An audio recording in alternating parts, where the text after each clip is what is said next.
다음 소식 김현 기자가 준비했네요. 네, 그렇습니다. 이번 아이템 제가 정치권 소식 준비해 봤는데요. 네. 국민의힘 경기지사 후보의 김은혜 의원, 이재명 행보 주목입니다. 일단 국민의힘 공천관리위원회 오늘 오전에 인천, 울산, 경기, 경남 4개 지역의 이 공천 결과, 경선 결과를 발표했습니다. 그중에서도 가장 눈길이 끌렸던 곳이 역시 유승민, 김은혜 의원이 맞붙었던 이 경기지사 후보였는데요. 네. 결과는 김은혜 의원의 승리였습니다. 일단 발표 모습과 김은혜 의원의 소감 먼저 함께 들어보시겠습니다. 경기도지사 경선 결과를 발표하겠습니다. 먼저 김은혜 후보 최종 득표율은 52.67%입니다. 다음은 유승민 후보 총 득표율은 44.56%입니다. 국민의힘 경기도지사 최종 후보자로 김은혜 후보가 결정되었음을 알려드립니다. 저 김은혜는 오늘 국민의힘 경기지사 후보로 선출됐습니다. 그리고 저와 경선을 함께했던 유승민 후보님께도 감사와 위로의 말씀을 전합니다. 저는 선배님의 공약을 경기도의 미래에 녹여내고 선배님께 경륜과 지혜를 구하겠습니다. 반드시 약속을 지키는 경기도의 철의 여인이 되겠습니다. 저는 민주당에서 어떤 후보가 나와도 이길 자신이 있습니다. 말보다 발로 뛰는 김은혜를 보여드리겠습니다. 네, 이번 경선 당원 투표 50%와 일반 국민 여론조사 50%를 합산하는 방식으로 진행이 됐는데요. 네. 여기서 김은혜 의원이 총 52.6%의 득표를 얻어서 44.5%에 그친 유승민 전 의원 제치고 국민의힘의 경기지사 후보로 확정이 됐습니다. 이 밖에도 인천시장 후보로는 유정복 전 시장과 울산시장 후보에는 김두겸 전 울산 남구청장, 경남지사 후보에는 이 박완수 의원이 결정되면서요. 네. 국민의힘의 지방선거 준비 찬찬히 진행이 되고 있는 모습입니다. 네. 이현정 의원님. 지금 보면 김은혜 의원은 초선 의원입니다. 그렇죠. 그리고 사실 공천 룰에서 이런 게 있었어요. 현역 의원은 좀 감점한다. 네. 근데 감점이 됐는데도 불구하고 지금 대선 후보였었던 유승민 전 의원을 지금 이기는 그런 상황이 됐는데 그렇다고 한다면 결국 윤심이 작용했다라고 봐야 되는 걸까요? 현역 의원들은 5% 감점을 하죠. 네. 근데 5% 감점을 했는데도 이제 이렇게 표차가 났습니다. 저는 이 모습을 보면서 정치도 이제 한 시대가 좀 지나가는 거 아닌가 그런 느낌들이 솔직히 들었습니다. 새 피, 젊은 피의 그렇죠. 느낌이셨나 봐요. 이게 사실은 이제 윤심이 작용했다라고 볼 수가 있겠죠. 왜냐하면 김은혜 의원 같은 경우는 윤석열 당선인의 지금 대변인을 했지 않습니까? 네. 그러다가 중간에 이제 지금 어떤 면에서 보면 차출되다시피 해서 지금 출마를 한 것이고 유승민 전 의원 같은 경우는 사실은 경기도하고는 인연이 없는데 본인이 그동안 대선 패배 이후에 계속 집권을 하고 있다가 마지막에 사실은 윤석열 당선인은 지지를 한번 하고 그리고 또 있다가 이제 어떤 면에서 보면 정치를 은퇴한다는 그런 이야기도 있다가 이번에 이제 마지막에 어떤 선택에서 나온 거 아니겠습니까? 근데 아마 유승민 전 의원한테는 굉장히 치명적인 패배가 될 것 같습니다. 과연 이제 정치 재개가 될 것인가에 대한 이제 의문이 있는 것이고 또 한편으로 보면 이 윤석열 당선인의 윤심이 여전히 작용하고 있다 이런 평가를 내릴 수 있을 것 같아요. 네. 그래서 아마 이제 지금 다른 곳의 이제 선거 결과도 보면 대부분 윤석열 당선인이 지원하는 후보가 많이 된 측면이 있습니다. 네. 이렇게 된다면 아마 지방선거에서 만약에 이제 끝까지 좋은 결과가 나온다면 아마 윤석열 정부에 상당히 힘이 되겠지만 또 그렇지 않다면 또 반대의 결과는 있겠죠. 근데 그렇지만 전체적으로 보면 정치권이 이제는 옛날 인물보다는 또 새로운 인물에 또 관심을 기울이기 시작하는 그러한 세대 교체의 측면도 이번 경기도지사 이 경선에서 볼 수가 있었던 것 같습니다. 네, 이 세대 교체의 어떤 측면도 있지 않았느냐라는 말씀을 좀 주셨는데 김현 기자. 네. 근데 김은혜 의원이 지금 이 경기도지사 후보로 최종 확정이 됐으면 그럼 이제 배지는 내려놔야 되는 거거든요. 국회의원직을 내려놔야 되는 건데 이렇게 되면 이 지역 분당갑 보궐선거 지역으로 나오게 되는 거 아니에요? 네, 그렇습니다. 맞습니다. 이 선거법상 4월 30일 이전에 이 김은혜 의원이 사퇴를 하게 되면 네. 이 분당갑 지역구는 비게 됩니다.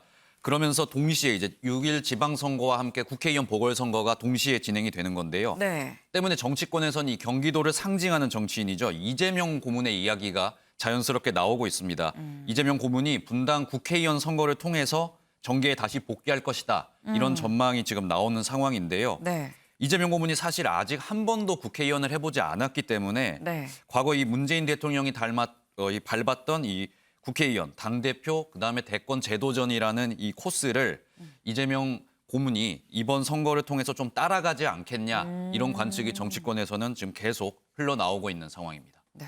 근데 이재명 고문이 등판할 것이다라는 얘기가 나온 게 김은혜 의원의 지역인 분당 갑도 있지만 사실 분당 을도 있었어요. 네, 그렇습니다. 당초 이 분당 을 지역이 민주당 지금 김병욱 의원의 지역구입니다. 네. 근데 김병욱 의원이 이 성남시장 선거에 출마할 것이라는 예상이 나오면서 이재명 고문이 그러면 자연스럽게 이 분당 을에 출마할 것이다. 이런 전망이 나왔었는데요. 네.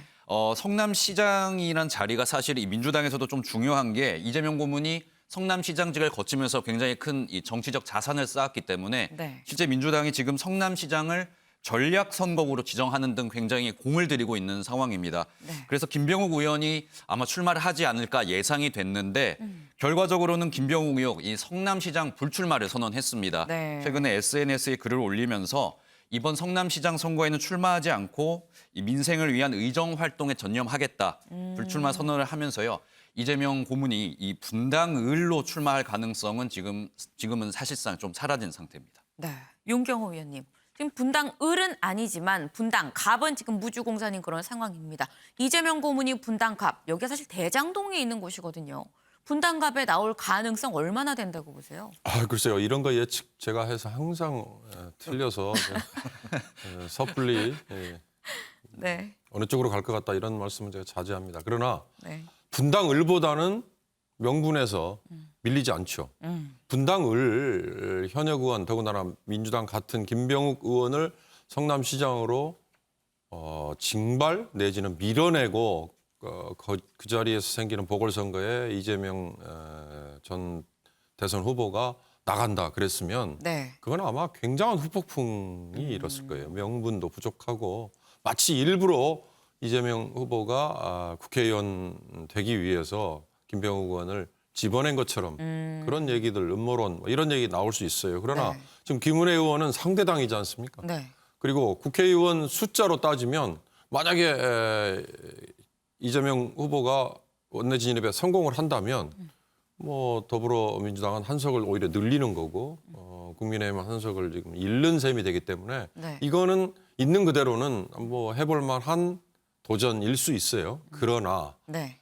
이 몸집이라는 거 그리고 명분이라는 거에서 과연 이 대선에서 비록 24만 표의 근소한 차이라고 얘기하지만 0.7%포인트의 아까운 차이라고 얘기를 하긴 하지만 패배는 패배인데 그 패배 불과 얼마 되지도 않은 상황에서 국회의원 나오는 게 무엇을 위한 거냐.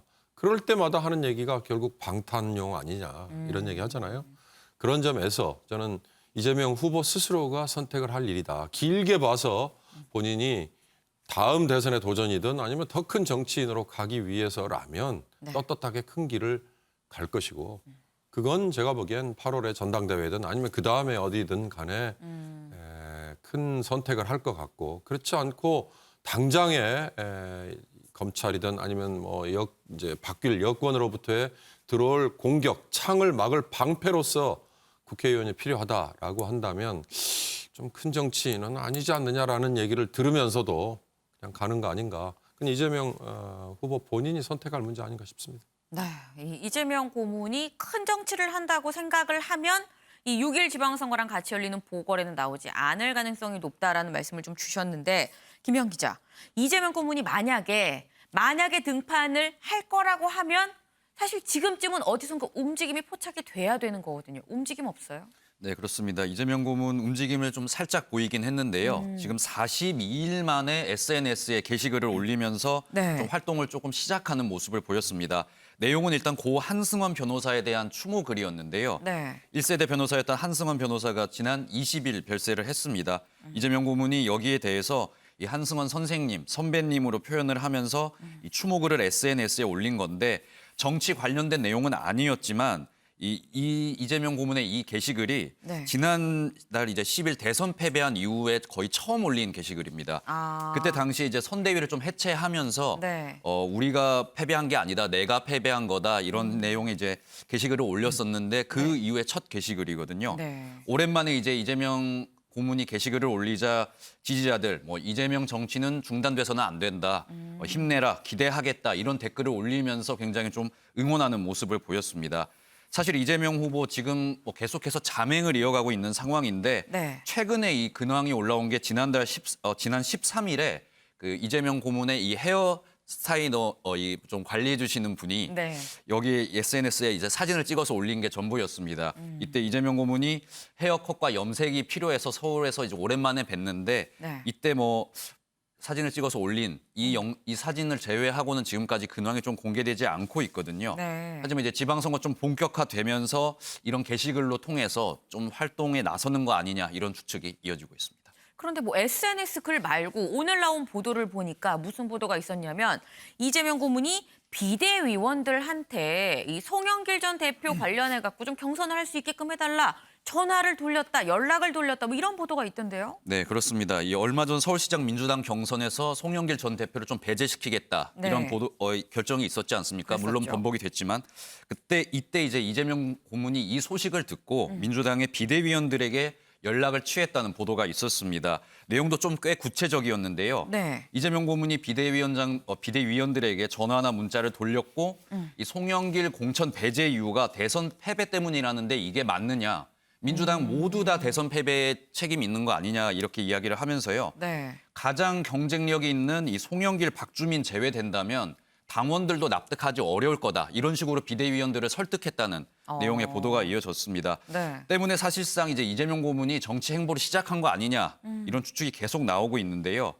일단 민주당은 공식적으로는 이재명 고문이 이 박지원 공동위원장에게 전화를 해서 송영길 전 대표의 경선 참여를 시켜야 된다 이런 식으로 설득한 사실은 없다고 강조를 했습니다. 아. 이 보도 사실 무근이다 이렇게 좀 선을 긋는 모습을 보였는데요. 네. 하지만 이 대상도 박지원 공동 비대위원장으로 한정을 지었고요. 네. 다른 비대위원들이 연락을 받았는지에 대해서는 따로 네. 입장을 내지 않아서 이런 이재명 후보의 어떤 추측, 관측에 대해서 어떤 추측을 좀 더 키우고 있는 그런 상황입니다.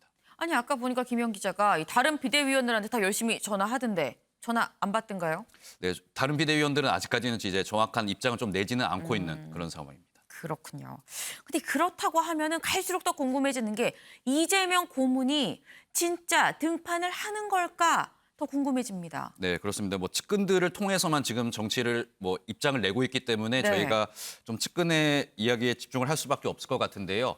최측근을 꼽히는 김남국 의원의 이야기는 조금 다릅니다. 사실 이재명 고문에 대해서 지금 이재명 고문이 어떤 정치적인 것에 대한 청사진은 전혀 그리지 않고 있다. 이렇게 조기 등판론에 선을 긋는 모습을 보였는데 네. 분명하게 말할 수 있는 건 이재명 고문이 지금 정치적 계획은 전혀 없다. 이렇게 완전히 선을 그었고요. 최근 본인이 좀 연락을 해봐도 이재명 고문의 전화기가 좀 꺼져 있더라. 고민이 많은 것 같다. 이렇게 표현을 했습니다. 그러면서 지금 본인은 정치적인 이야기를 하지 않고 있는데 본인의 행보에 대해서 계속 이야기가 나오니까 이 부분에 대해서 좀 걱정하는 것 같다. 오히려 좀 정반대의 이야기를 꺼냈거든요. 하지만 저희가 앞서 설명드린 지금 이재명 고문이 비대위원에게 전화 돌렸다. 이 보도 외에도 지금 이 검수완박 법안 처리에도 이재명 고문이 좀 관여를 하고 있다. 이런 보도가 지금 계속 흘러나오고 있습니다. 한 익명의 이제 민주당 관계자가 언론에 밝힌 내용인데 네. 이 관계자에 따르면 이 검수완박 법안 시작될 때부터 이재명 고문이 관여를 했고요. 네. 그 이후에 추진이 될 때도 박홍근 원내대표와 이재명 고문이 긴밀하게 소통을 하면서 이 검수완박 입법 추진에 어떤 영향력을 행사했다고 이 관계자는 이야기를 하고 있습니다.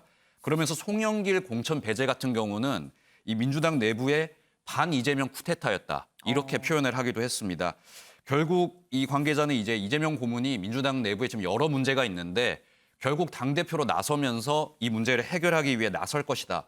이런 또 굉장히 구체적인 전망을 내놔서 이재명 고문이 과연 정말 정치적인 행보를 계기를 할 것인가 네. 이 관심이 좀 쏠리고 있는 상황입니다. 이현정 위원님. 네. 지금 김현 기자가 얘기한 걸 또 들어보면 이 뭐 즉각적으로 6일 지방선거랑 같이 치러지는 보궐보다는 일단 8월 전당대회를 준비하는 게 아닐까 하는 좀 생각이 듭니다. 어떻게 네. 보세요? 예전에 이회창 총재가 이제 97년 대선에 패배하고 난 다음에 바로 이듬해 이제 송파에서는 보궐선거에 출마해서 국회의원이 됐습니다. 네. 이 왜 그러냐 하면 사실 이제 이 대선 후보 같은 경우는 밖에 오래 있을 경우에 자꾸 잊혀지고 영향력이 떨어지거든요. 네. 그러니까 비판은 잠시지만 국회의원은 오래 갑니다. 그런 걸 보면 네. 저는 이재명 후보가 사실은 저 개인적으로 보면 이재명 후보가 집에 계시는 거 좋아하시는 분이 아니거든요. 뭔가 빨리 움직여야 되는데. 활동적이죠. 예, 근데 지금 아마 굉장히 답답할 겁니다. 아마 전화를 끄고 있다는 이야기도 하루에도 몇 번씩 생각이 바뀔 거예요. 지금 6월 달에 바로 나가서 국회의원 배지 달고 국회에 나가서 사람들 만나고 뭐 활동을 해야 되는데 그러자니 이 대장동 지금 있는 분당갑에 나가기가 지금 뭔가 좀 애매하다. 왜냐하면 제가 듣기로는 만약에 이재명 후보가 여기 등판하게 되면 뭐 안철수 대표가 나가는 게 아니냐. 이제 이벤트가 벌어진 게 아니냐. 뭐 이런 이야기도 있어요. 네. 이렇게 되면 이제 전국 선거가 오히려 사실은 이 지방 선거보다는 오히려 이 보궐선거에 더 관심이 그렇게 쏠리는 게 되네요. 아니냐. 이런 이제 우려도 있는 것이고. 그러면 이제 바로 8월 달에 이제 전당대회를 해야 되는데 문제는 배지가 없는 당대표는 이게 사실은 영향력이 좀 떨어지거든요. 네. 그리고 또 본인도 어떻게 하든지 국회의원을 한 번을 해야지만이 다음번 대선에 등판할 수 있는 가능성이 있습니다. 저는 그런 면에서 보면 저는 이재명 후보가 아마 많은 비난은 있지만 아마 국회의원 보궐선거에 나갈 가능성이 저는 굉장히 높다 이렇게 보고 있습니다. 그래서 아마 뭔가 비판을 받더라도 정면 돌파를 해서 일단은 그래서 다음에 또 8월 달에 당대표에도 나서고 그렇게 해야지만이 물론 뭐 비판은 쏟아지겠죠. 그렇지만 중요한 것은 정치의 전면의 무대에 빨리 나서야 어떤 면에서 본인의 영향력도 확대되는 것이고 또 나름대로 이 수사가 많이 진행될 거 아니겠습니까? 네. 이 수사에도 영향을 미칠 수가 있다. 그렇게 전망을 하고 싶습니다. 틀릴지는 모르겠지만. 네, 이 마지막에 이 구멍을 하나 살짝 열어두셨어요. 들릴지는 모르겠지만 어쨌거나 보궐선거를 통해서 그 이후에 또 이 당권에도 도전하지 않겠느냐라는 좀 전망을 주셨습니다.